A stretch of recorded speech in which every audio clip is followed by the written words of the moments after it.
Hello, all you folks out there in YouTube land. I was queuing up a brain fisher video to take apart for this week's random rant, when I ran across a Google Plus thread started by one Tamlin attached to a picture of what is supposed to be an exploded view of the floor plan of Noah's Ark. This doesn't work for reasons that should be obvious to the 3 people that might be watching these videos. First, without a definition of a kind, there is no indication of whether or not all the animals would even fit, and even with the most favorable definitions, it's still far too crowded in the space that the Bible literalists say was available. Never mind the condition of terror a year and 5 days later, when all the water mysteriously vanished. So, let's break down the image first, shall we? There's a link in the description for those that want to follow along. This image was made in 2011 by Logos Bible software. It shows 3 decks, each dedicated to a different sort of task. The upper deck is devoted to the storage of birds and living space for Noah and his family group at port amidships. Deck 2 is given over to the storage of food, water and other supplies, and Deck 3 is animal storage and more water storage for the animals. The image refers to them as cisterns, which is in fact a poor choice of words. It lists a capacity of some 1.4 million cubic feet, with a gross weight of approximately 14,000 tons. There are more than a few problems with this, unfortunately. First, the image itself gives a capacity in numbers of boxcars. This is a red herring, along with the insistence that the average animal was the size of a sheep.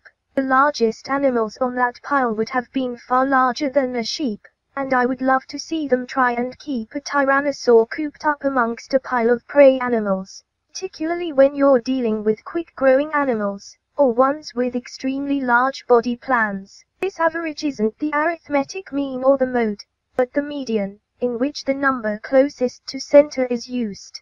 That means that much larger animals become smaller animals for that example. Unfortunately for the argument, that number does not include the food or water or space to put any of it. Even social animals need space, and you've got them packed in like sardines for more than a year. Brilliant.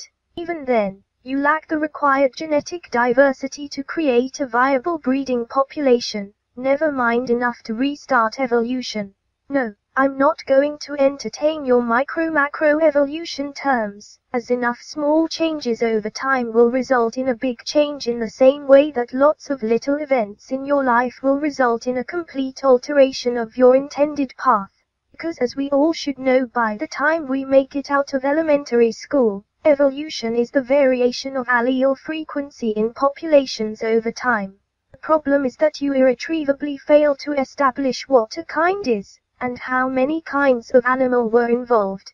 No reasonable numbers can be established without that information, and getting that out of you people is like getting the Pope to give over to atheism.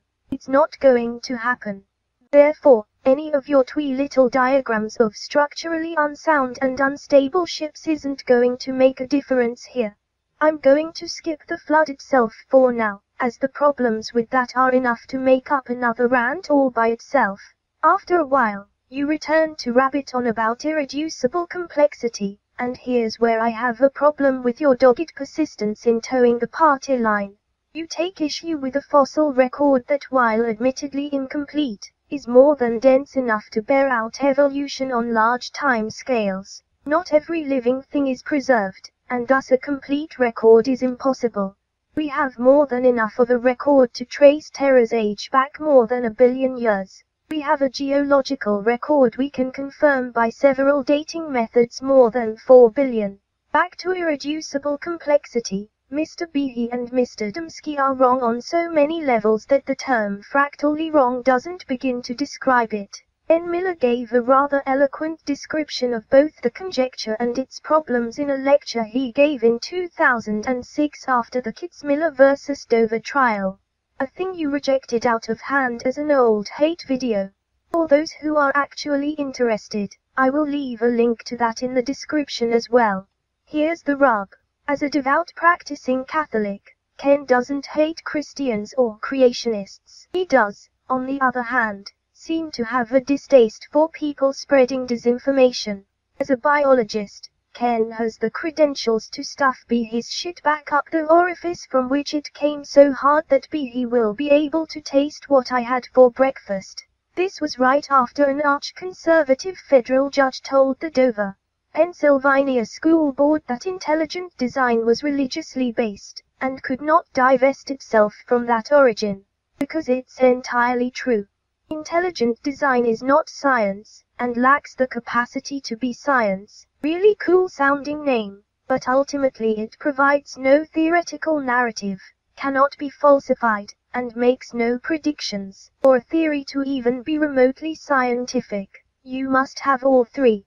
Star Trek made better predictions. Intelligent design posits that an individual creature created it all magically, and rather than trying to prove it, they attach that information to the new international version, and set about trying to disprove the ultimate heavyweight of the academic arena. This is not the way you do science. If you want it to be science, take your conjecture, and make a testable hypothesis out of it. Then start testing. If your properly controlled tests bear out, then you can publish it. Enough of that, and you can slowly take on the heavyweight. Maybe you can even win, if your theory is good enough. More likely, since you can't provide a single verifiable example of an organism poofed into existence by divine fiat, that you're going to walk in there and be eviscerated in the most brutal fashion imaginable, assuming you can even get into the fight. That's what the peer review process is for, you empty-headed muppet. Unless you can prove that, you don't have an argument, and thus a proper debate on Brother B's bilious bullshit cannot take place. Proving evolution false, even if you could, will still not provide an argument for your deity or any other. If you could even provide evidence of a single creature was brought about by divine fiat with no connections to any other life form, then you could present that as evidence, and the scientific community would sit up and take notice. That would be a test of evolution. Not whether or not you can wrap your head around the concept of a number as large as 4.5 billion, and that things can happen on timescales longer than that of a human lifespan. You failed to do so, and as a result you're doing complex mental gymnastics to maintain faith in a book of fairy tales and outright bollocks. Even guppies are smarter than this. Get your head out of Ken Ham's rectum, and avail yourself of the educational opportunities available in the first world.